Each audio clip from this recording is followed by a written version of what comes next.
제가 기업에서 컨설팅 이런 일을 할 때 사장님들이 자주 질문하던 게 있었어요. 사장이 해야 될 가장 첫 번째 덕목이 뭐냐?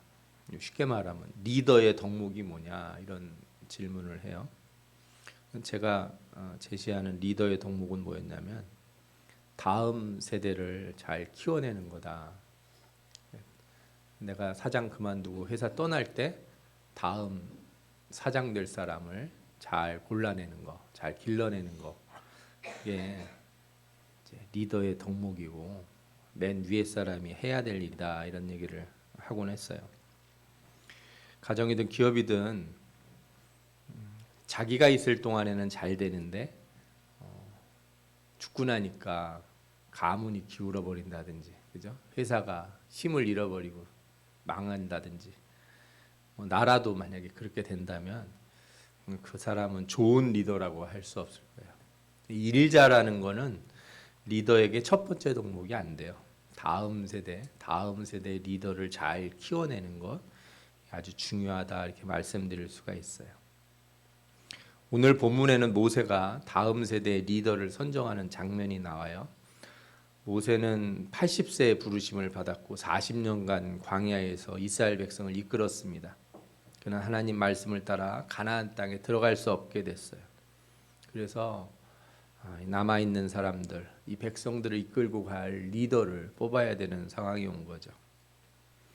사실 모세에게는 이미 후계자로서 점찍어 놓은 사람이 있었습니다. 그는 하나님의 약속을 굳건히 믿는 믿음의 사람이자 용맹스러운 장군이고, 또 자신이 속한 지파뿐만 아니라 많은 자들에게 인정받는 그런 일꾼이었어요. 그 사람이 누구냐? 바로 여호수아죠.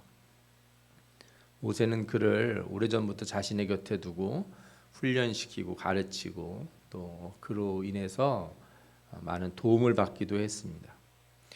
모세는 무엇을 보고 여호수아가 다음 세대의 리더가 될 만한 사람이다, 이렇게 생각하고 또 그를 어떻게 길렀을까요? 우리가 성경에서 그 이유들을 좀 찾아봤으면 좋겠습니다. 여호수아가 성경에 가장 처음 등장하는 때는 애굽을 막 나와서 광야에 들어섰을 때예요. 아말렉과 싸움이 벌어졌습니다. 출애굽기 17장에 나오는데, 그때 아말렉이 와서 이스라엘과 르비딤에서 싸우니라, 이런 말씀이 나와요. 이 전투는 애굽에서 나온 이스라엘 민족이 가장 처음 겪은 전투예요. 당시 이스라엘은 한 430년 동안 노예로 살았어요. 노예로 사는데 무슨 싸움 연습을 할 수가 없잖아요. 맨날 노동만 했으니까. 그리고 무기를 만져볼 수도 없어요. 애굽에서 무기를 주지도 않았죠. 괜히 무기를 주면 반란 일으킬 수 있으니까. 그리고 당시는요, 철기 시대도 아니에요. 쉽게 말하면은 강철로 된 칼이라고 하는 거는 왕이라든지 아주 소수의 사람만 쓰고, 그나마 그 밑에 사람들은 어떤 걸 쓰냐면 청동기 아시죠? 구리하고 뭐 납하고 뭐 주석 이런 거 섞인 거요. 그 조금만 하면 좀 물렁물렁해지죠. 그럼 일반 병사들은 뭘 썼겠어요? 몽둥이, 돌멩이 던지고 막 이런 시대였어요. 그렇게 해도 군사를 훈련도 한 번도 안 받은 사람들이 싸움을 하려니 어떻게 되겠습니까? 그리고 나온 지 얼마 되지도 않았어요. 이제 막 홍해 바다를 건너서 광야로 들어와 있는데 저렇게 아말렉이라고 하는 사람들이 와서 싸움을 거니 어떻게 하겠습니까? 모세는 방법이 없어요. 하나님 앞에 기도하는 것 말고는. 그래서 지팡이를 손에 잡고 산 꼭대기에 올라가서 기도하겠다 그래요. 그럼 기도만 하면 다 되냐? 그렇진 않죠. 그래서 모세가 누굴 보내요? 여호수아를 불러서 사람들을 좀 뽑아가지고 가서 좀 싸워라, 막아라, 이렇게 얘기를 해요.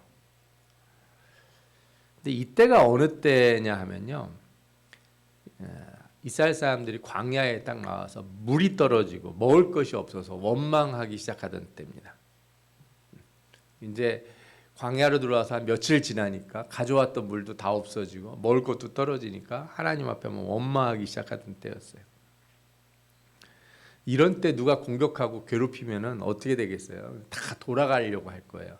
그래서 하나님도 바로가 백성을 보낸 후에 블레셋 사람들의 땅은 가까울지라도 그들 그 길로 인도하지 아니하셨으니 이는 하나님이 말씀하시기를 이 백성이 전쟁을 하게 되면 마음을 돌이켜 애굽으로 돌아갈까 하였습니다. 그랬어요.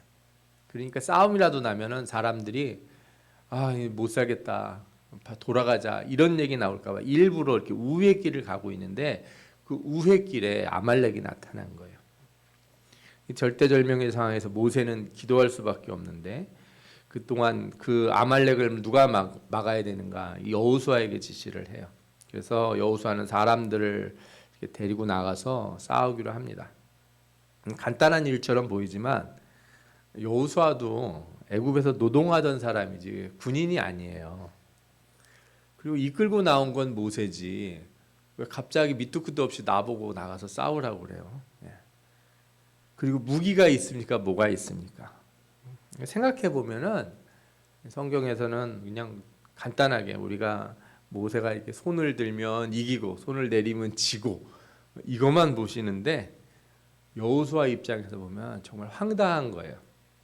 우리 중에 누가 그런 식으로 지시를 받으면 아마 아무도 안 하려고 그럴 거예요. 목사님 갑자기 밑도 끝도 없이 뭔 얘기입니까? 뭘 준비도 안 됐는데 뭐라도 있습니까? 아무것도 없는데 갑자기 나가서 싸우고 뭐 일을 하라고 시키시면 어떡합니까? 당연히 이런 얘기 하죠.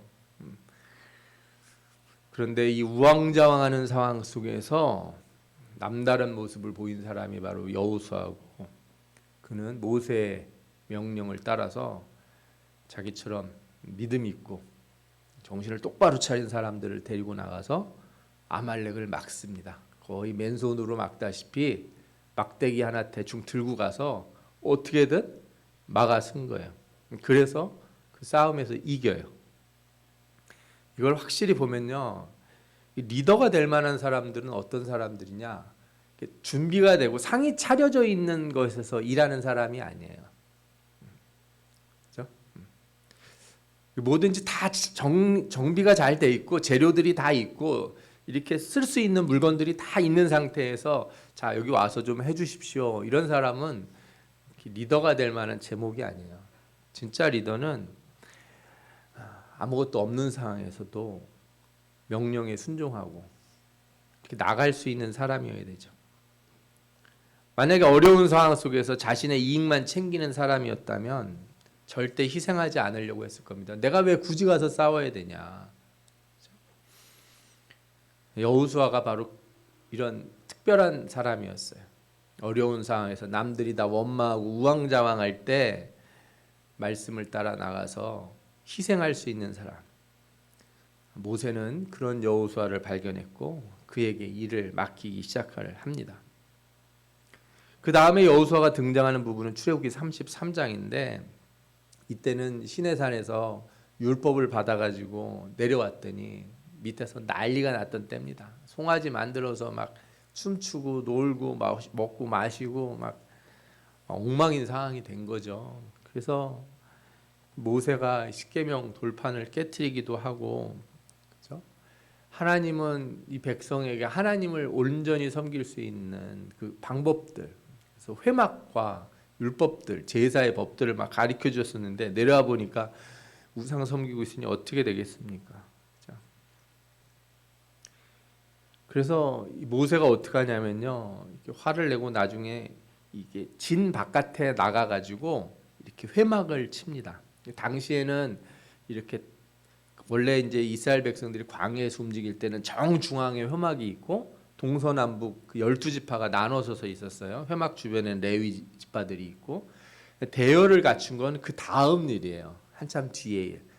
이때는 막 지멋대로들 아무렇게나 막 살고 있을 때, 그러니까 어떻게 하냐면 그 엉망진창인 곳에 회막을 절대 세우지 않습니다. 하나님은. 그래서 모세가 진 바깥에 나가서 회막을 세워요.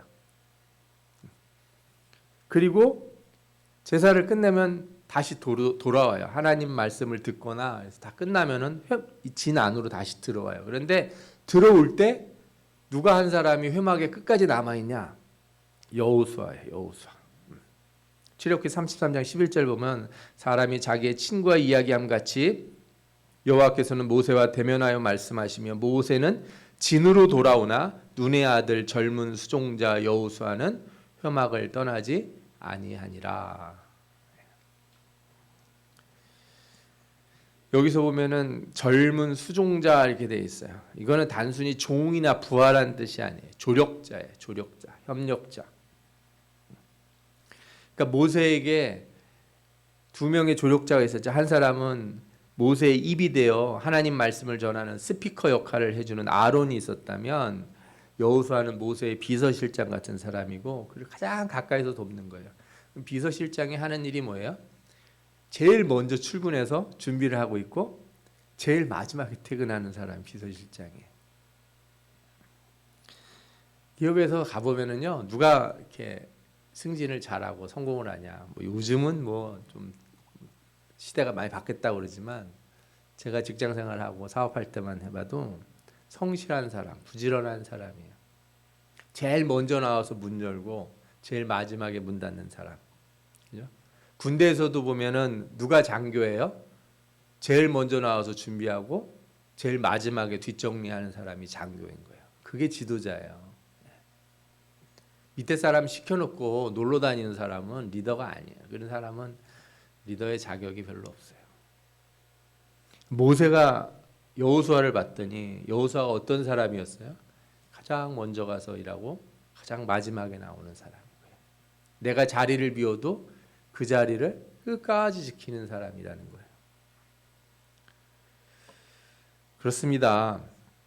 리더로서 훈련받는 사람들이 그래야 돼요.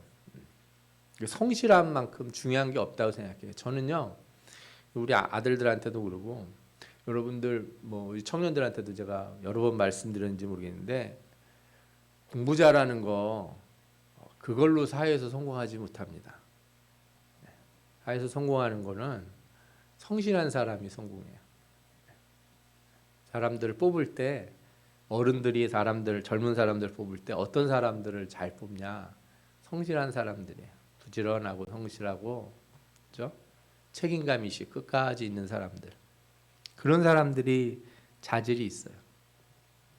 요즘 교회도 그래요. 교회에서 부교육자들을 많이 뽑고 그러는데, 제가 그런 목사님들하고 얘기해 보면 부교육자 뽑는데 너무 어렵다는 거예요. 왜?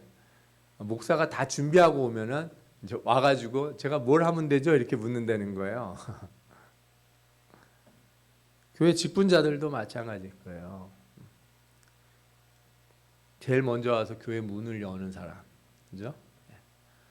목사가 떠나도 마지막에 문을 닫고 정리하고 갈 수 있는 사람. 그런 사람이 있다면 하나님이 참 귀 쓰지 않을까 하는 생각이 좀 들어요. 여러분들에게 이런 여호수아 같은 충성스러움이 다 있기를 축원합니다. 아멘. 그 다음에 이제 여호수아가 나오는 장면들이 있는데, 민수기 13장에 가네스 바네아에서 가나안을 정탐하는 12명 이야기가 나옵니다. 여호수아는 에이브라임 지파예요. 13장 8절에 에이브라임 지파에서는 눈의 아들 호세아요 이렇게 이름이 나오는데 같은 이름이에요. 12 정탐꾼 중에 한 사람으로 40일간 가나안 땅을 살피고 돌아왔는데, 그 중에 10명의 정탐꾼이 사람들을 낙담하게 합니다. 거기는 거인들이 살고 우린 가면 다 죽는다.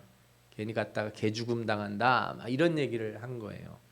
그런데 여호수아가 뭐라고 말합니까? 아니다. 그 땅은 심히 아름다운 땅이다. 여호와께서 우리를 기뻐하시면 우리를 그 땅으로 인도하여 들이시고 그 땅을 우리에게 주시리라. 민수기 14장 7절에서 8절에 이런 말씀이 나와요. 여호수아는 그 땅의 거주민이 거대하고 힘세다는 걸 부정하지 않아요.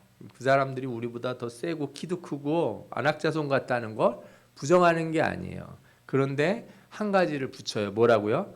하나님이 기뻐하시면.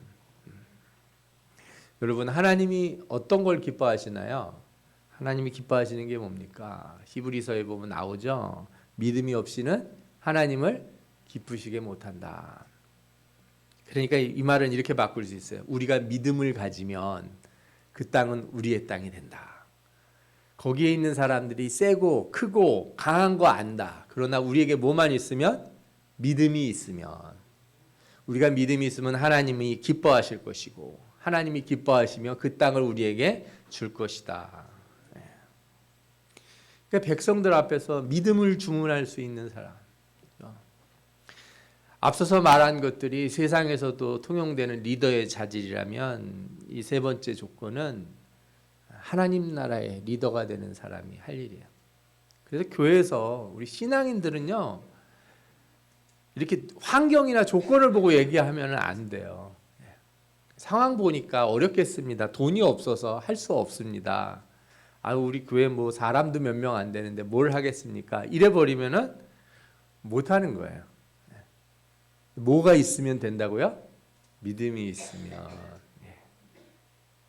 우리는 이 일의 결과를 알지 않습니까? 하나님은 믿음 없는 자들은 다 광야에서 죽게 하시고 믿음 있는 두 사람만 들어가게 하셨어요. 왜? 그 믿음 있는 두 사람이 하나님을 기쁘시게 했으니까. 하나님을 기쁘시게 하는 자들, 하나님이 기뻐할 때 어떤 일이 생기는지를 보여주려고 이 두 명, 여호수아하고 갈렙을 가나안 땅에 들어가게 하셨다는 거예요. 저는 이 말씀을 보면서 이런 생각이 들었어요. 요즘은요, 사회에서 리더가 되려고 하는 사람들이 선동의 기술들을 배우는 것 같아요. 사람들을 막 부추기고 막 이렇게 끌어오르게 하고 이렇게, 그죠?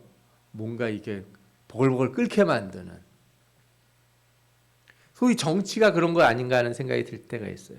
근데 성경이 말하는 리더는 뭐예요? 선동하는 사람이 리더가 아니고 믿음을 북돋아주는 사람이 리더가 될 수 있다 그래요. 안 되는 이야기 막 하고 이거 문제고 저것도 문제고 이것도 문제고 딱 해서 그냥 다 까발려가지고 사람들을 막 뒤집는 그런 사람이 리더가 되는 게 아니고, 우리가 어려운 상황이지만 믿음으로 이겨낼 수 있다. 소망을 주는 사람, 그죠? 꿈을 주는 사람, 믿음의 확신을 주는 사람, 이런 사람이 이 시대에 필요하다고 생각이 들어요. 여러분들이, 청년들이 특히 기업에 가서, 직장에 가서 일할 때, 다른 분들도 마찬가지예요. 일할 때 무슨 일이 생기면 안 되는 것 찾지 마시고, 잘 안 될 조건들, 이래서 문제예요. 이건 이래서 안 될 것 같아요. 이거 찾지 말고요. 되는 길을 찾는 사람, 그 사람이 소망을 주는 사람이에요. 믿음을 주는 사람.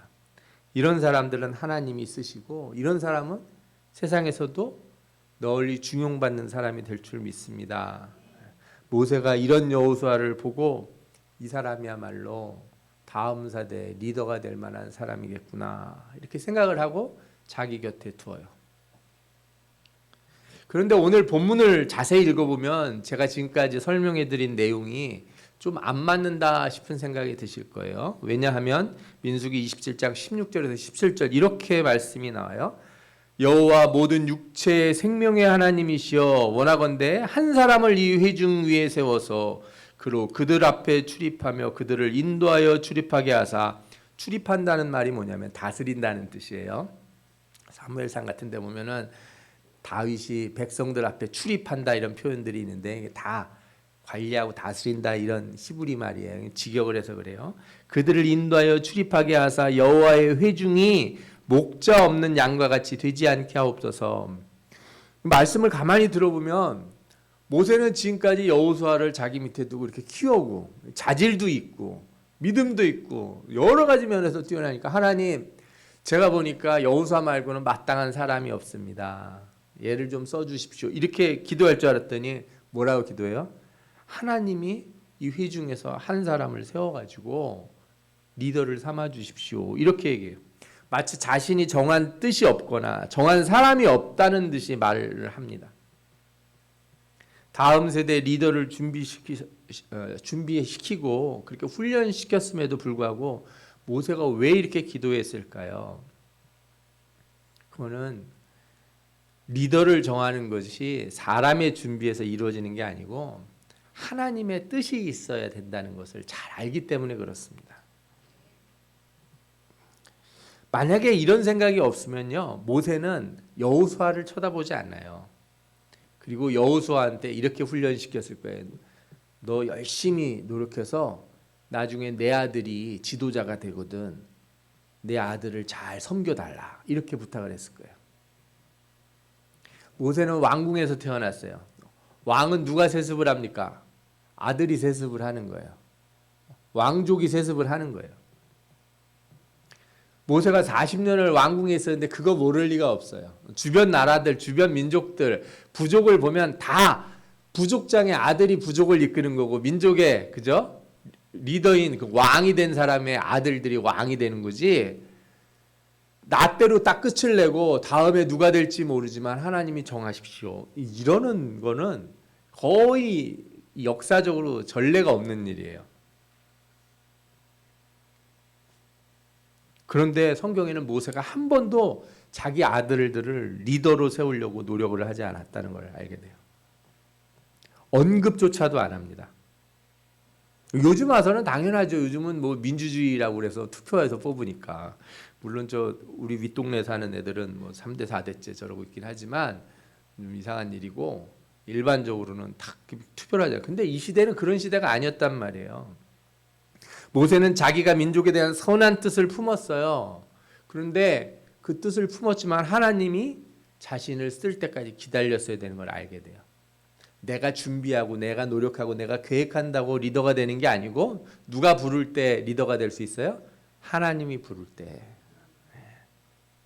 그래서 모세는 어떻게 생각하냐면, 지도자는 내가 되고 싶어서 되는 게 아니고 하나님이 부를 때 되는 걸 아는 거예요.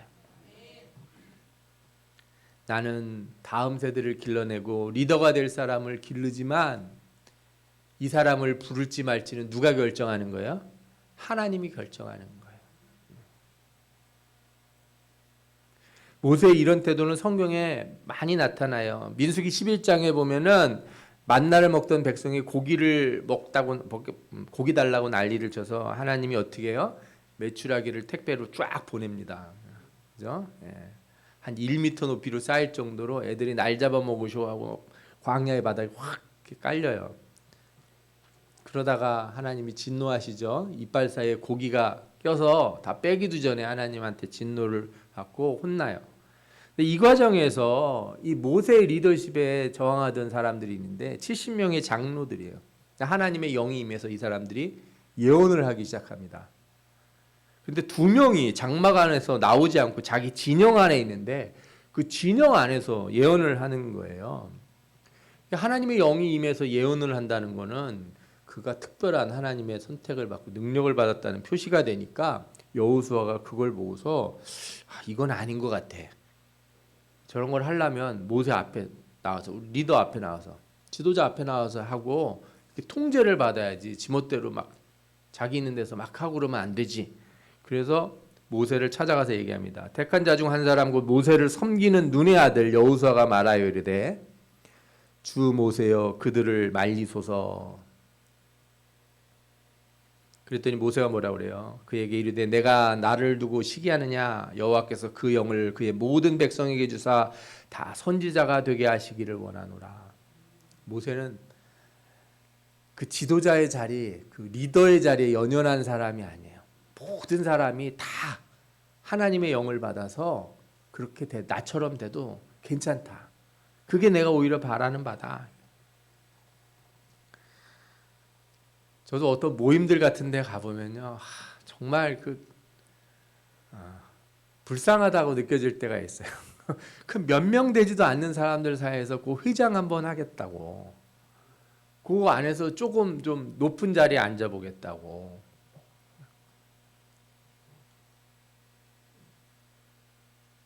부끄러울 때가 있습니다. 부끄러울 때가.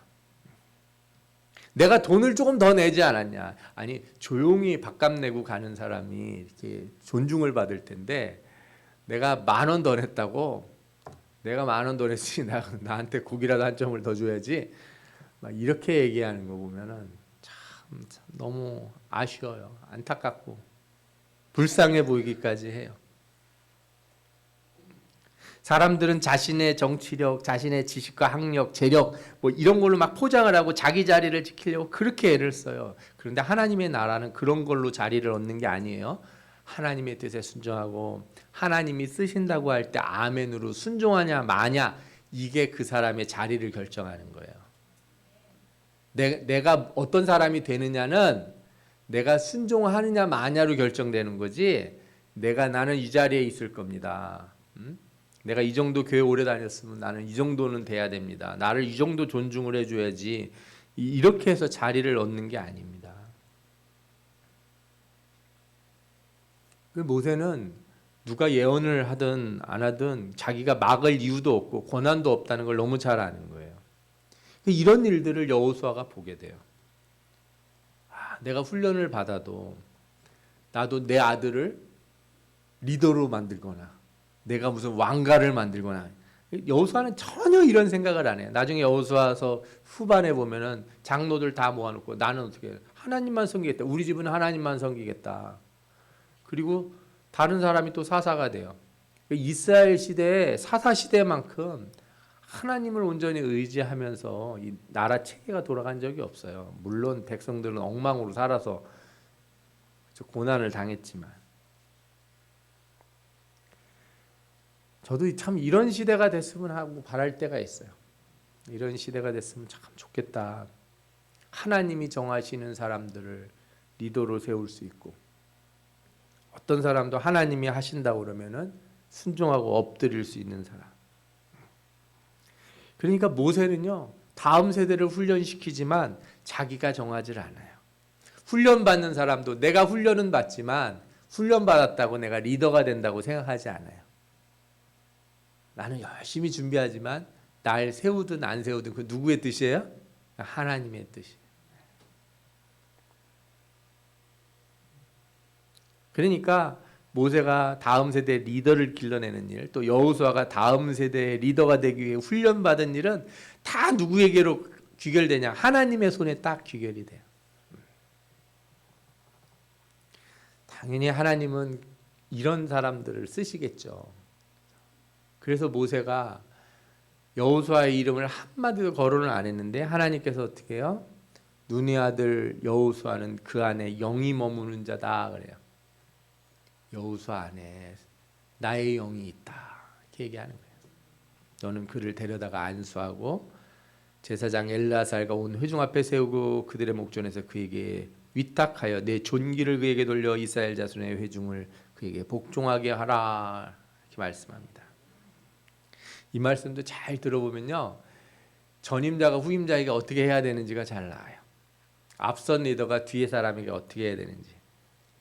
오늘 성경에 뭐라고 그래요? 온 회중 앞에 세우고 그들의 목전에서 그에게 위탁하여 내 존귀를 그에게 돌리라 그렇게 돼 있어요.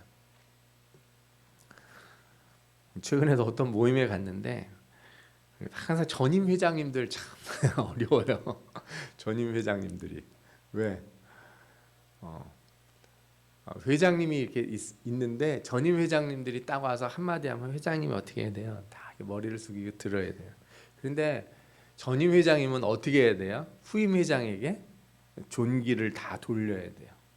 나는 평회원으로 돌아가겠습니다. 이게 멋있는 사람이거든요. 근데 대부분은 어떻게 해요? 어디 어른을 갖다가 깔고 뭉개고 말이야. 네.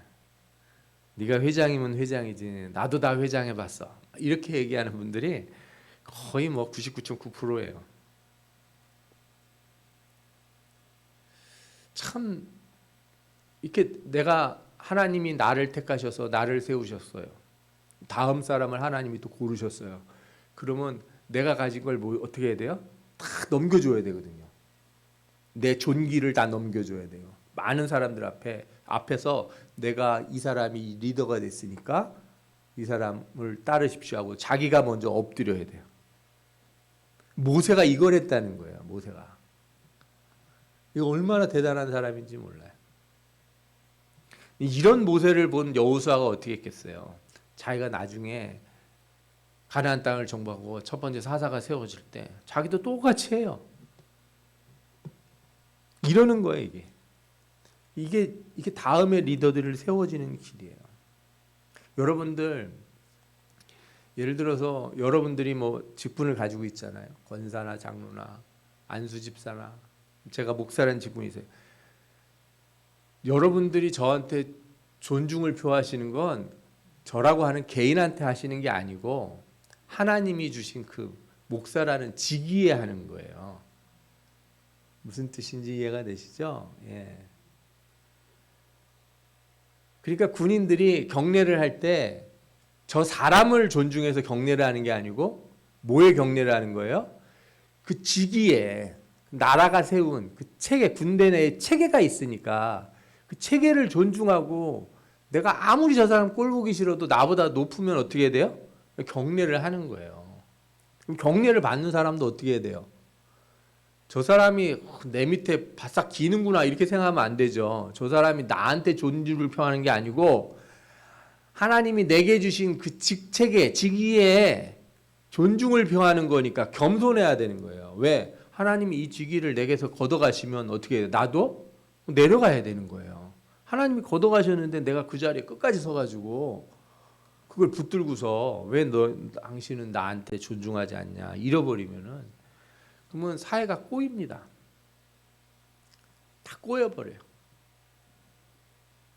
군대 제대한 예비군들이 부대 들어가가지고 예비군 훈련 가가지고 병사들 말 안 듣고 옛날에 보면 모자 막 뒤로 쓰고서 그냥 건들건들거리면서 예비군 훈련 받을 때가 있었어요. 저 어렸을 때는.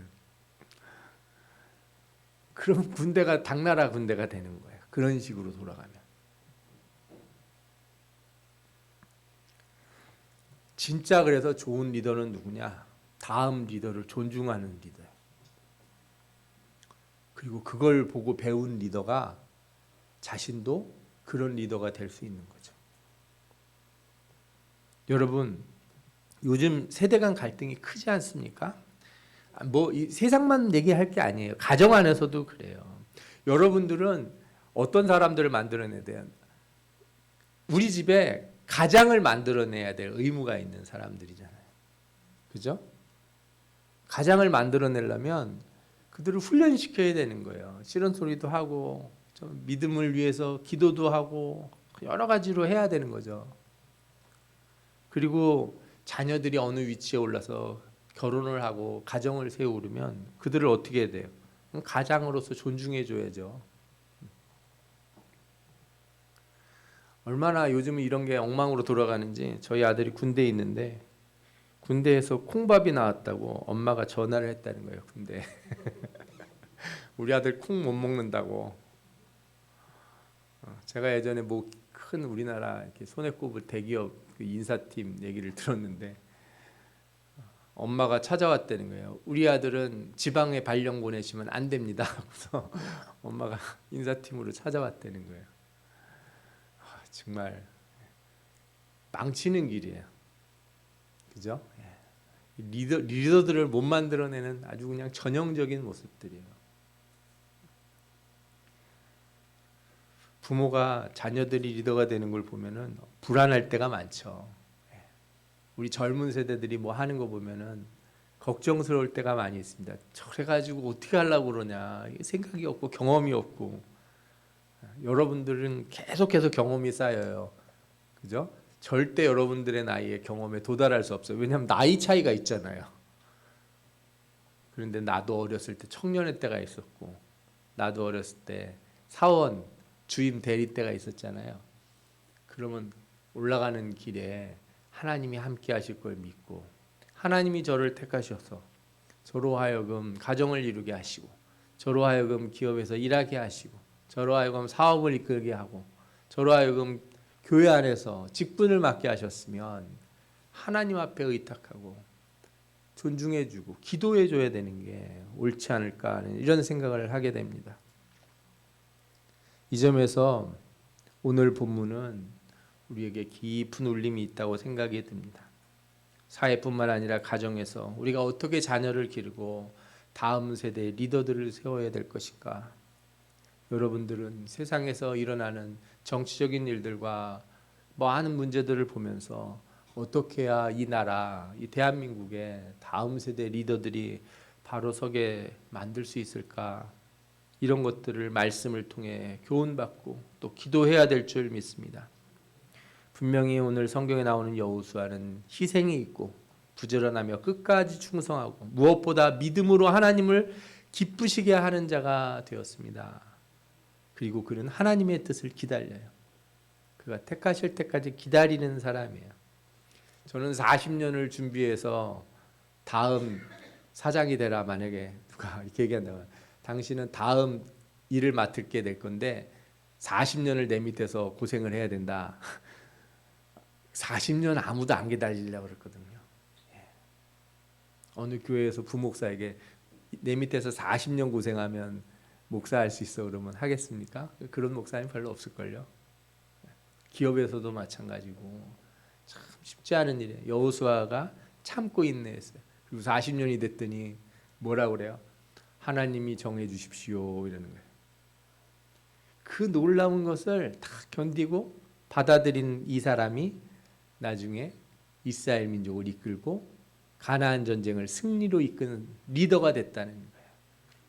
여러분, 말씀에서 은혜를 받고 여러분들의 가정과 여러분들이 속한 모든 곳에서 여러분들이 모세와 같이 앞선 리더가 되시고 또한 여호수아와 같이 준비된 리더로서 훈련 받으시기를 축원합니다. 아멘. 여러분들에게 하나님이 큰 은혜를 주실 줄 믿습니다.